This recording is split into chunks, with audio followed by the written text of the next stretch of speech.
So today we're going to talk about a little bit and the difference between Eli and that dad. We're going to start with 1 Samuel chapter 3, verses 1 through 18. Now the boy Samuel ministered to the Lord before Eli, and the word of the Lord was rare in those days. There was no widespread revelation. And it came to pass at that time, while Eli was lying down in his place, and when his eyes had begun to grow so dim that he could not see, and before the lamp of God went out in the tabernacle of the Lord where the ark of God was, and while Samuel was lying down, that the Lord called Samuel, and he answered, Here I am. So he ran to Eli and said, Here I am, for you called me. And he said, I did not call, lie down again. And he went and lay down. Then the Lord called yet again, Samuel. So Samuel arose and went to Eli and said, Here I am, for you called me. He answered, I did not call, my son, lie down again. Now Samuel did not yet know the Lord, nor was the word of the Lord yet revealed to him. And the Lord called Samuel again, and the third time. So he arose and went to Eli and said, Here I am, for you did call me. Then Eli, prophet, perceived that the Lord had called the boy. Therefore Eli said to Samuel, Go lie down, and it shall be, if he calls you, that you must say, Speak, Lord, for your servant hears. So Samuel went and lay down in his place. Now the Lord came and stood and called as at other times, Samuel, Samuel. And Samuel answered, Speak, for your servant hears. Then the Lord said to Samuel, Behold, I will do something in Israel at which both ears of everyone who hears it will tingle. In that day I will perform against Eli all that I have spoken concerning his house from beginning to end. For I have told him that I will judge his house forever for the iniquity which he knows, because his sons made themselves vile, and he did not restrain them. And therefore I have sworn to the house of Eli that the iniquity of Eli's house shall not be atoned for by sacrificing or offering forever. So Samuel lay down until morning and opened the doors of the house of the Lord, and Samuel was afraid to tell Eli the vision. Then Eli called Samuel and said, Samuel, my son. He answered, Here I am. And he said, What is the word that the Lord spoke to you? Please do not hide it from me. God did so to you, and more also, if you hide anything from me of all the things he said to you. Then Samuel told him everything and hid nothing from him. And he said, It is the Lord. Let him do what seems good to you, to him. Now, the word of God is very special. It tells us how to live. And it gives us very explicit instructions on what we should do, but it also gives plenty of examples of what we shouldn't do.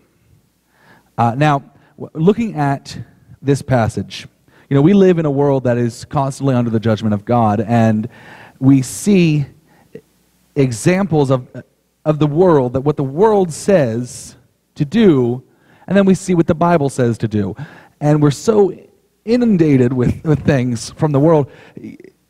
How often on television, looking at dads, how often on television do we see that the dad is always portrayed as the bumbling fool? Right? And, it's funny. It provides comic relief because so often, that's not the way it is. And that's not the way God designed the family to be, which is why it's funny that the dad, the leader of the house, is the bumbling fool. And in all these sitcoms, that's the dad's part. He's the comic relief. Those sitcoms that have a strong father have always been my favorite because of that. And, there are, if we're honest, most dads don't fall into that bumbling fool category in the family. There are plenty who do. There are plenty who should really look at the way they're living their life as a dad, as a father, but most of us really don't. However, we look at the children that the fathers are raising. Let's go back a chapter to 1 Samuel chapter 2, starting in verse 12. Back one chapter, starting in 12. Now the sons of Eli were corrupt. They did not know the Lord. And the priest's custom with the people was that when any man offered a sacrifice, the priest's servant would come with a three-pronged flesh hook in his hand while the meat was boiling. Then he would thrust it into the pan or kettle or cauldron or pot. And the priest would take for himself all that the flesh hook brought up. So they did in Shiloh to all the Israelites who came there. Also, before they burned the fat, the priest's servant would come and say to the man who sacrificed, "Give meat for roasting to the priest, for he will not take the boiled meat from you, but raw." And if the man say to him, "They should really burn the fat first, then you may take as much as your heart desires," he would then answer him, "No, but you must give it now, and if not, I will take it by force." Therefore, the sin of the young men was very great before the Lord, for men abhorred the offering of the Lord. Now, this is talking about Eli's children, his sons, who were raised in the ministry, raised by Eli, the judge who ruled over Israel for longer than all the other judges except for one. He ruled for 40 years as the judge of Israel, and he was doing a good job. I mean, people didn't kick him out for 40 years. He did a good job, but his kids... It says the very first thing is, they did not know the Lord. Now, most translations specifically say that. They did not know the Lord. Now, in the New Living Translation and the New International Version, they, and possibly some others, they take it more of a figurative way, not knowing the Lord with the head knowledge, but they say they had no regard for the Lord.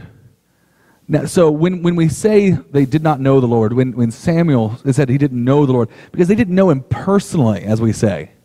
They didn't have a relationship.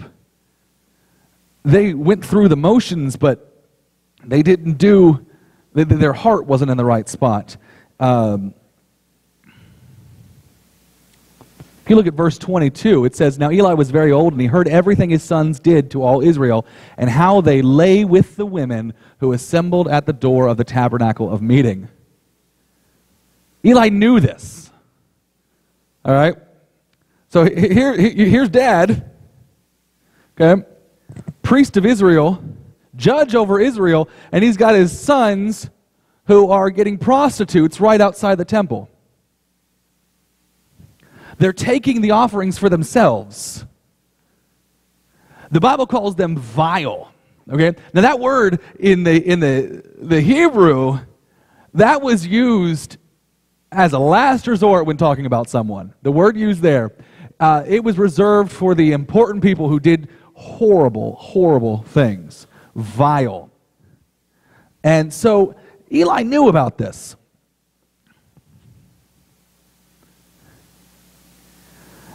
Verse 17 says, they hated and despised the offering of the Lord. People, including dad, other people knew about it. And so here is this man who probably thought he was doing good, raising his kids and everything. And here they go. They're off. Now, we all know people who've done everything right with raising their kids. Both parents happily in church, hearts in the right spot, kids in Sunday school, talking to their kids about Jesus, and the kids still stray. That happens. But when you know your kids are doing wrong and you're not doing what you're supposed to, you know what's going on, everyone knows what's going on, and you don't get on to them, and you don't stop it, there's the problem. There's a plague in our nation of deadbeat dads, is there not? There was a Facebook article. This man had 24 different children with 14 different women. And he was in the middle of a big child support lawsuit and everything.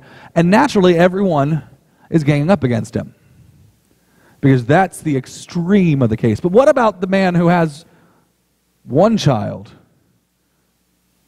with one woman, and he's not there?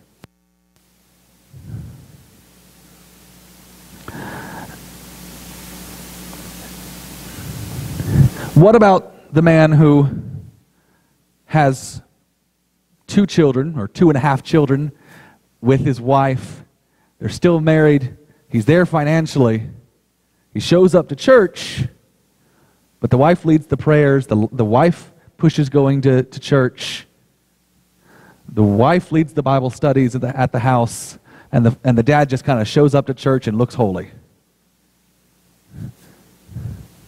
Now, I know that never happens anywhere, right? I know it doesn't happen the other way, right? Where the dad's the one actually pushing everything, and the mom. That is the same. The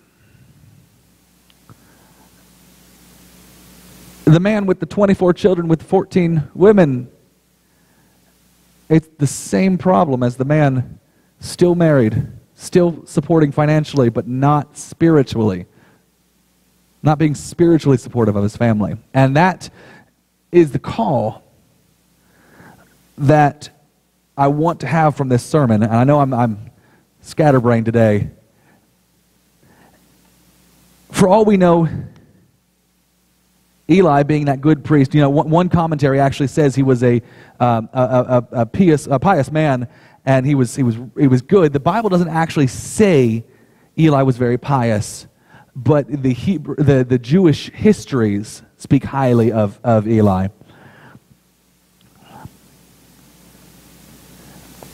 But in his family, he didn't do what he was supposed to. Now, obviously, there's no guarantees. So what do we do? What do we do with these situations? If you are that dad or mom or significant other, spouse, whatever, who is just kind of coming along, not spiritually supporting, what do we do? We got to remember that it's okay at this point. Whatever's happened in the past, it's okay, because there's this wonderful thing called grace. And that grace means at any point we can start anew. Because his mercies are new every morning, right?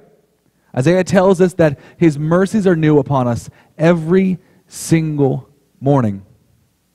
So that's my call today. Right now, if you are not being where you need to be, it's okay. If you got a child who's not where they need to be spiritually, not in church, who's strayed from the Lord, there is no one who is so far away grace can't reach them.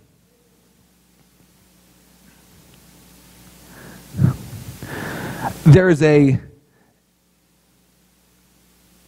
town in Georgia called Tifton.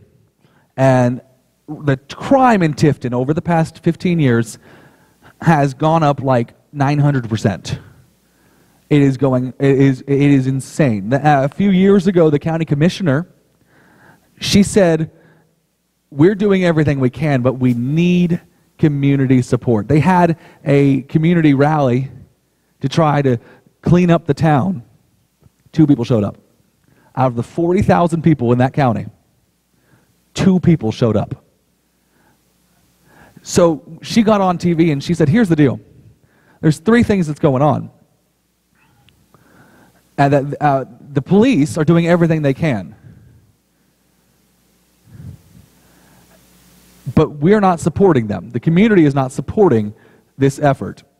So we need the churches to step up. She actually called out the churches. Said, we need the churches to step up, and we need the men of this county to step up to help this growing problem, because people were not committed. They weren't faithful to their own area, to their own ministry, to their mission field. And I love that she called them out.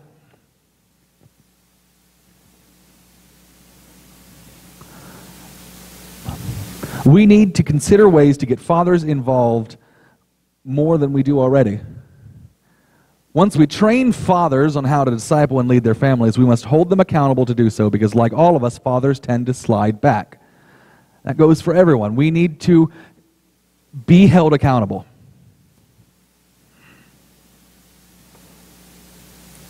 To those who may sit here and say, okay, well, I'm doing right. There's always more we can do. So to fathers, show your children, like that dad in the video.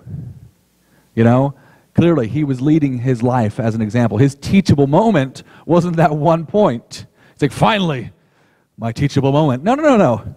His whole life was a teachable moment, clearly. That's the type of dad we need to be. We don't need to be the dad like Eli who sees his sons doing this. One of the consequences that Eli had was his entire generation, his entire lineage was removed from the priesthood forever. God said, your lineage, your ancestors will not be allowed in the priesthood anymore. What we do has effects on our children. It has effects on their children forever. You know, Father's Day is a time to honor fathers and remember those who have left us. But it's a time to remember the fact that some of us have time left to exert the greatest influence over a generation to hopefully reverse the curse of sin that our generation is earning because of its rebellion. A generation that is coming on its heels of a greater rebellion that we have ever seen and a greater judgment that will be demanded. It's time to step up.